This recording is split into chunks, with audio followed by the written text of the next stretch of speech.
Welcome back to the Homeschool Advantage podcast. I'm your host, Bex Buzzy. Today's guest is Melissa Muir. Melissa is a homeschooling mom of four and works with teachers via coaching and products, as she loves teaching online and helping people get started and thrive as online teachers so that they can be present at home. Yes, even while homeschooling. In this episode, we talk about how homeschooling doesn't mean the end of a career. Working in online education can bring a new dimension as we continue to do the work of homeschooling. Also, how the Lord has opened some unexpected doors and how she was so grateful to be able to walk through them using the gifts He's given her and her family. Lastly, how she wants to help parents and teachers get set up to teach and use online resources so they can be more present in their home life. So go grab your coffee, go grab your tea, and a pen and paper, because you're not going to want to miss what Melissa has to say. Let's get into the podcast. Say hello to our guests and tell us, what is a fun fact about your industry that will really surprise our listeners? Oh, thank you. I am Melissa Muir. I am a homeschooling mom of four. My husband and I work with our four kids here in Ecuador.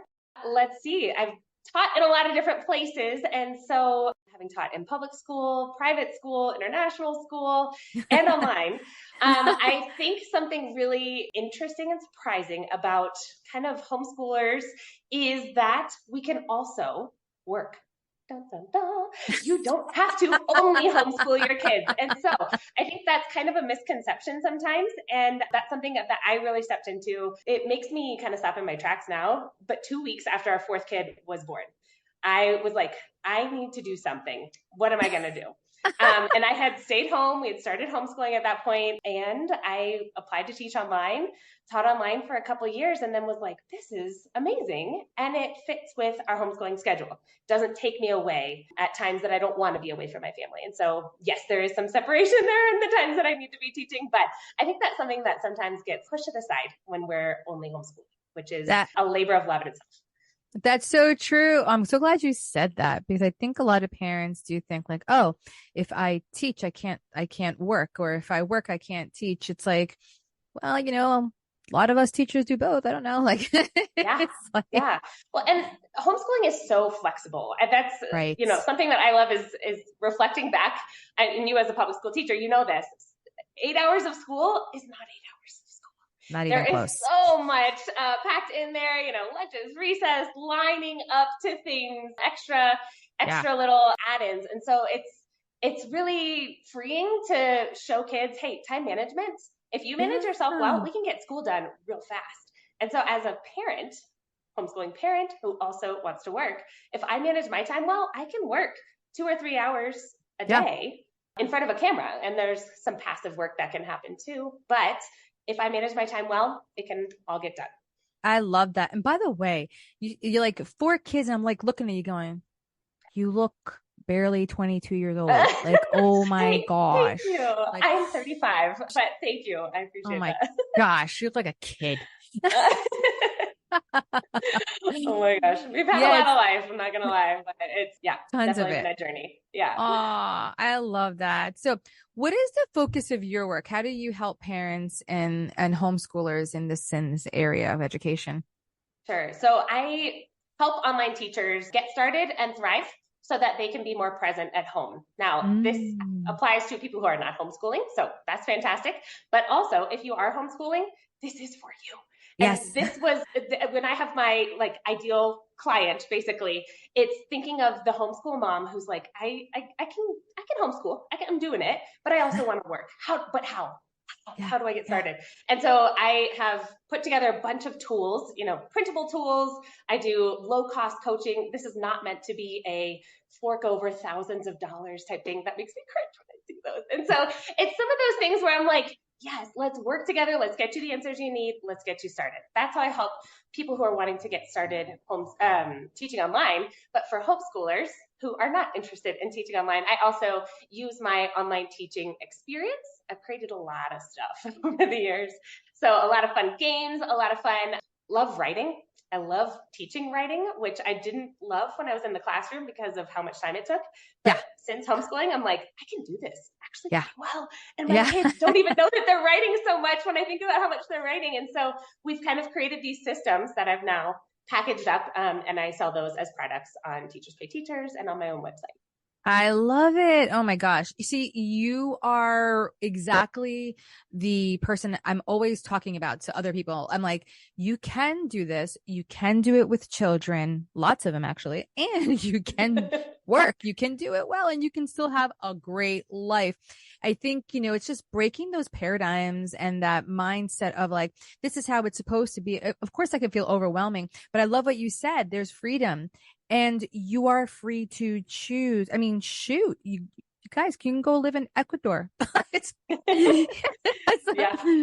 Oh, that's awesome. So what inspired you to do all this? Was it just the fact that your fourth kid came and you're like, I got to do something. I just got to do something. Yeah.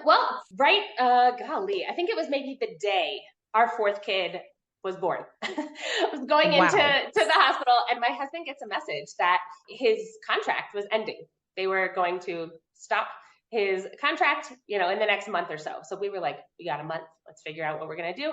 So there was this kind of background. What does this look like? What do we need to do? Do we need to do anything? Because we've got a month to figure out what his next position is going to be. And he did. Spoiler alert, all is well. He now has a fantastic job and works at home too. So all is well. The story ends well. But there was this moment, and we kind of connected on this.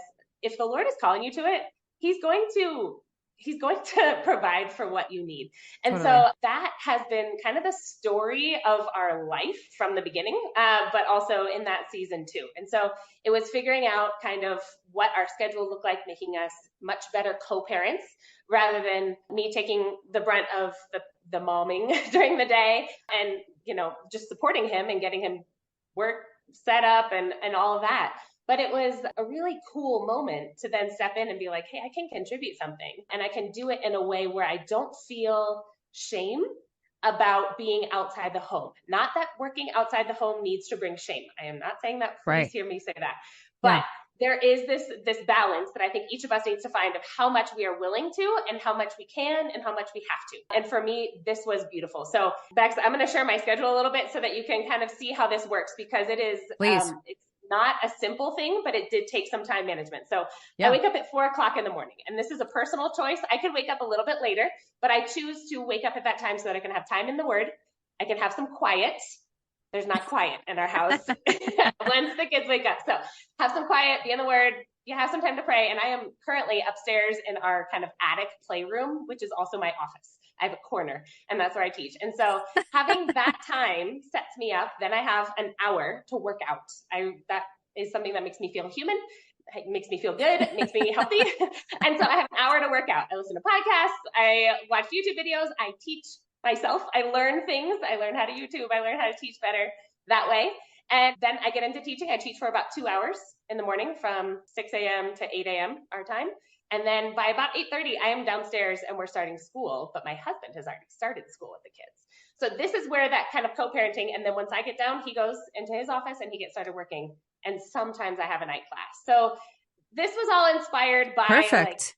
It's not perfect, but it works well feels for our perfect. It feels like it feels great. I'm like, so by 8:30, you're teaching your kids. You're probably done by 10:30 or like 11 o'clock with them completely. And now you guys can take a nap if you want, or they can go do like some private time, like, some quiet time, or, a little, have lunch, go on a trip. And that's been really cool. I cook. And so it's been cool to be able to bring my two oldest, 9, 7, 5, and 3 are the ages of our kids right now. And so my two oldest are really into like helping me make lunch and like portion out stuff. And it's kind of cool. So our little kitchen turns into a cafeteria. And then in the afternoon is when I usually do some of my more business admin related tasks, editing YouTube videos and creating products and having meetings and stuff. And then the big girls are doing some, quiet work. A lot of that writing happens in the afternoon while the two little kids are napping. So it does work really well. But you've inspired me. Not going to lie to you. You just inspired the crap out of me. And can I say crap on my own show? I can. You inspire the crap out of me. Like, I'm just like, I want to be Melissa Muir. Like, But you're awesome. it takes a lot of work. It does take a lot of work. Sure. And Sure. I think this is definitely a seasonal thing. So it's going to change when the two littles aren't napping anymore. What's that going to look like? Stuff like Yeah. that. So Yeah. Then let me it works know for so I everyone. can just follow then that one too. Sounds good. Oh, that's awesome. So, I love what you said that when we were talking and what you wrote down was that you are able to help kids with learning challenges, especially particularly like to e-learners. And Mhm. I'll be honest, it wasn't until I started doing this podcast that I even knew what a 2E learner is to find out that I was a 2E. I had no idea. I knew that as I was growing up, I was great in some things. I mean, like over the charts. Like Mhm. I would be like in first grade and I'd have like high school level of, this one thing. But then there'd be other things that I wasn't even at any level. It was just like, ugh. And you kind of feel like, am I dumb? But I can't be dumb because I'm good here. But what's wrong with my brain? And you go through this back and forth wondering like, well, you're not dumb, but you like, is there something wrong with my brain? And I feel like 2E learners really are in that area where they're almost like the child that nobody really understands. Yeah, totally. And let's define that. So 2E, twice exceptional, meaning often, not always, but meaning there is some sort of learning disability or physical disability, and also usually exceptional, meaning gifted in that sense. And so there, as you're saying, you were fantastically advanced in a lot of things and then felt like you were behind in other things. And it's a little bit different in different areas, which I think is what stumps so many classroom teachers, online teachers. And so I mentioned to you, I work with, and again, this is part of how I can teach online, is that I'm very diversified. I teach my own classes. I, do other adventures, but I also teach with a company called Brain Train, which is a fantastic tool for 2E learners who are gifted and need that challenge, but they need a space where they are able to struggle or able to be met where they are at. For example, kids who have trouble typing. If I say, hey, you're welcome to type your answer in the chat box. You're also welcome to draw me a picture. You're also welcome. I'm going to put up the whiteboard, the Zoom whiteboard, and you can draw your answer up there. Or you're welcome to just raise your hand and tell me your answer. Choice is so simple, but it's often the most powerful way that we can equip these 2E kids. And so that's something that I super duper love about working with Brain Train, and also finding tools. For example, the tools that I create are all geared with ELL, English language learners, and also 2E gifted kids who just need that extra challenge, but also the accommodation of choice and a little bit of space to wiggle in case they need some extra options. I love it. That is fantastic. Oh my gosh. Where can people connect with you and like find your resources or purchase or, get your coaching? Just you. Where can they get you? Yeah. I'm mostly on Instagram. I am Melissa is Teaching, Melissa with 2 S's. And I'm also on Teachers Pay Teachers, Melissa is Teaching. And I have my own website, which I will hopefully be able to link in the show notes here. But melissaIsteaching.mystrikingly.com. And so, all of those things are there. But I would love to connect with people and just hear their stories, because that is a lot of what is behind what I'm creating. And so based on that, I can try to point you in the right direction. Oh, fantastic. Yeah, I will put all your links in the show notes. Do you have like one link tree? Yeah.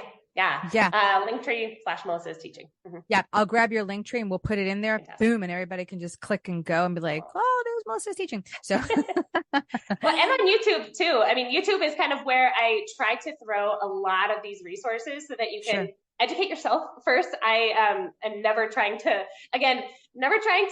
just get money out of people, because I feel like so much of this is self-taught. I'm raising my hand right now. I am always looking for ways that I can learn these new skills. And so if you're motivated, if you got the time and the ability to do it, go learn. And so that's what is the heart behind YouTube stuff as well. Love it. Oh man, this is fantastic. I almost don't want this conversation to end. But now that we're wrapping it up, like, what's one big takeaway you want our listeners to get from our conversation?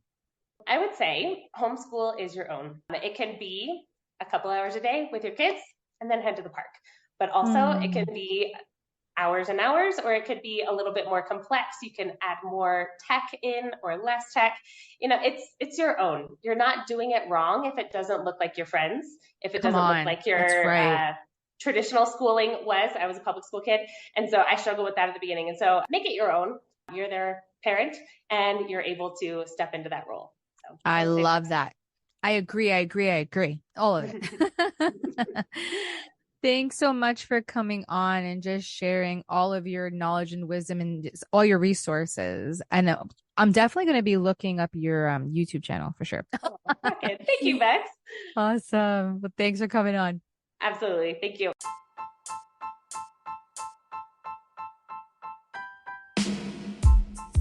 If you love the conversations we're having here on the Homeschool Advantage podcast, follow or subscribe our podcast to stay in the loop and never miss this amazing content. And please highly consider taking a minute to leave a positive rating and review to help others like you discover this show. See you next time.